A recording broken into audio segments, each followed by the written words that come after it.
The soldier emerged from the fogginess of unconsciousness. He took stock of his surroundings. The dim lighting allowed him to see the cell was not much wider than he was tall. Interestingly, it consisted of 4 walls with no doors. When he looked up, he could see the top was open about 3 times his height above him. The walls were smooth as ice and gently sloped inwards. The entrance did not need bars. As he looked up, he saw an alien guard walk past. It appeared they were walking on the walls above the entrance as if they could walk down towards where he was standing. He presumed it was some adaptation of the species that allowed them to do this. They were insectile in form. The guard he saw had noticed the soldier was awake and was making clicking noises with one of its limbs. It gestured towards something beyond the soldier's field of view. At this point, the soldier painfully realized that the aliens were actually on the floor and he had been artificially pressed into a wall. He got up to see the alien pointing something sharp and shiny at him, but on the same level. It reminded him of an episode of Stargate he'd seen years ago, and he realized it was an elegant way of keeping someone trapped. As he was restrained, he assessed his captor. It was small, but he could feel strength in the movements. While 2 of its limbs tied his hands with a soft but strong fiber, the other 2 maintained a grip on the spear-like thing it was holding, and the point was aimed squarely at the soldier's chest. The alien had chitinous plates running down its back like a sort of armor, and 2 antennae that were constantly in motion. If it hadn't been for the spear, the soldier might have had a go at overpowering it, but he didn't fancy finding out just how sharp it was. He was led along corridors that looked to be made of soil and stone that had been compressed to the point that there was no dust. They walked for 20 minutes and he saw no natural light, leading him to believe he was underground. He wished he wasn't.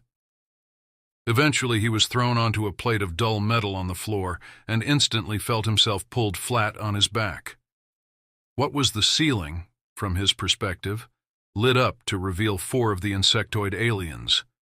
They were all of a similar shape to his guard, but looked bigger and more impressive. He presumed they were more important members of the species.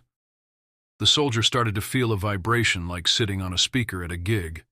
The frequency increased until he could hear it get higher and higher until he thought his eardrums would pop, and then, like a radio tuning in, he heard voices. Can you hear this? Excellent. This is much easier than making noise. You are hearing our thoughts directly. We should also be able to hear yours, but presumably due to being different species, we do not appear to hear everything, unless you are stupider than you look. Try to communicate, or you will be of no use, and we will feed you to our young. The soldier suddenly empathized with the girl whose life he'd destroyed all those years ago. In her impact statement, the word she'd kept going back to was violated. Ironically, he wouldn't be here if he hadn't been sentenced to 30 years of military service. You ugly bastards, he thought to himself in a whisper. They didn't react. He shouted an incomprehensible noise in his head and saw the creatures jump. He smiled grimly.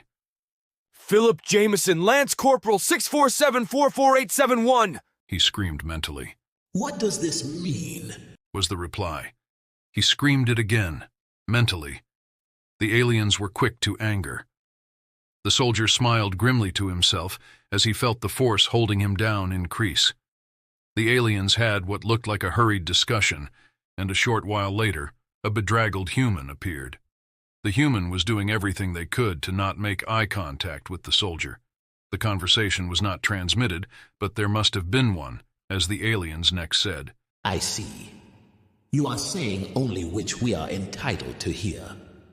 Are you hoping we will tell your compatriots that we will arrange a swap? Do not be foolish. You will never be leaving us. This is now your home. We will steadily make the conditions worse until you are so damaged that you will tell us anything.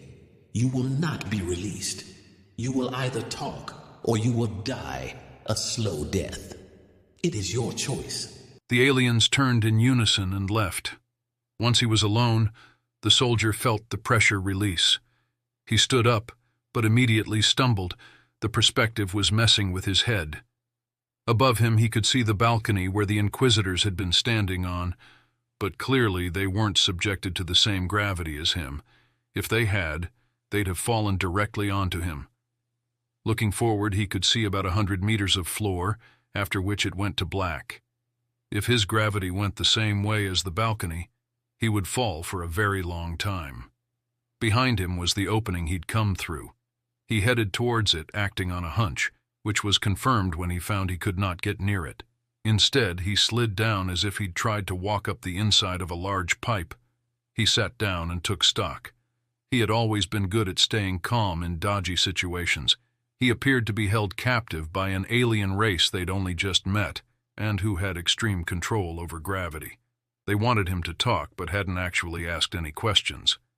His new cell was a floor with nothing else. The floor was soil and rocks, but less tightly packed. He could gouge out chunks with his hands.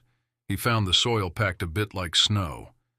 Theoretically, it was endless in one direction, but he felt instinctively that if he went too far, he would suddenly transition from walking to falling. With nothing else to do, he decided to test his instinct. He packed up a dirt ball and threw it as hard as he could. It appeared to dip about 15 meters in front of him, and then just kept going. He tried again in different directions, and he worked out his gravity cell was rectangular, about 30 meters long and 20 meters wide. As he sat down and settled in for the boredom, a metal ball on a chain thudded next to him. In it were blocks of colored stuff, along with a bottle of clear liquid. There were crude pictures of a human eating. He emptied the ball and watched as it was whisked away on its chain. The food turned out to be literally tasteless. The liquid turned out to be water, which he sipped using all his willpower to not glug. He had no idea how often he would be resupplied. All in all, he thought, he would not be uncomfortable. Just bored silly. For something to do, he exercised. 20-meter shuttles with press-ups, sit-ups, and other body-weight exercises. He was a fairly simple man who was happy to live with his own thoughts. He was also the kind of person to do something out of spite. In this case, it would be surviving. The aliens lived up to their promise. They increased the gravity incrementally every day. They also reduced the oxygen content. The soldier felt the change every time he woke up, but he did the same exercise regime every day and adapted to the new conditions. About halfway between waking up and going to sleep, the Inquisitors would appear again. He would shout his name, rank, and number in his head, and they'd leave him. He kept a tally in the dirt. After 100 days of this same routine, he was ready. He sat in his usual spot, waiting for his food to be delivered. As the ball thudded down, he emptied it as usual, but when it was pulled back, he jumped on it. Before the alien on the other end could do anything about it, he had been pulled into the corridor with them and he slammed into the floor. As he stood up, he breathed deeply. He'd felt like this once before. His unit had trained at altitude and had felt almost superhuman when they got back to sea level. Not only that, he felt like he'd been carrying another man on his back for decades and had just dropped him. His limbs felt light and loose. He grinned, but there was no humor in his eyes. He rushed to the nearest alien who had still not recovered and punched towards its head. His fist went clean through and hit the underside of the shell. The carcass sloughed off his hand and fell to the floor. He looked around to ensure no other being had detected him. Now his blood was up, he was disappointed nothing else appeared. Once again he thought how stupid it had been for the courts to send a violent criminal into a profession where they were trained to kill. He picked a direction and jogged off. He would arm himself and kill as many of the aliens as possible until he found a way off. Breathing deeply and feeling like he could run forever, he made off, humming to himself. The aliens were in disarray. They had noticed the soldiers' escape and were in increasing states of panic as they watched him eviscerate every one of their comrades he met. The queen of the colony was furious. The nearest help was too far away and engaged in heavy fighting itself.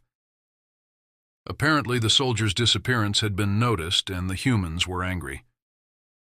Eventually, the decision was made unanimously that the queen should be preserved.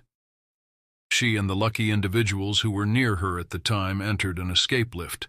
Over 3/4 of the aliens left in the facility were abandoned. As the Queen reached the surface and boarded a spacecraft, the aliens left behind fell into disarray. They had been severed from the telepathic network they'd been part of for most of their lives. As they left the atmosphere, the Queen turned to her Chief Inquisitor. She demanded to know what had gone wrong. The Inquisitor was stunned. Their intelligence had believed the slow increase of gravity and reduction in oxygen would slowly torture the human. They had no idea how he had come out stronger than he'd gone in. The Queen asked what intelligence this had been. Cowed, the Inquisitor indicated the human slave that had managed to make it aboard. The Queen was incandescent at the foolishness of the Inquisitor, and in a fit of rage thrust her ovipositor into his thorax. No eggs would be laid. He would not have that honor. Instead, she tore through his soft underbelly until his guts were spread along the floor. The human slave was thrust into an airlock and spaced without a second thought. In his last seconds, he felt redeemed that he'd done his bit, no matter how small.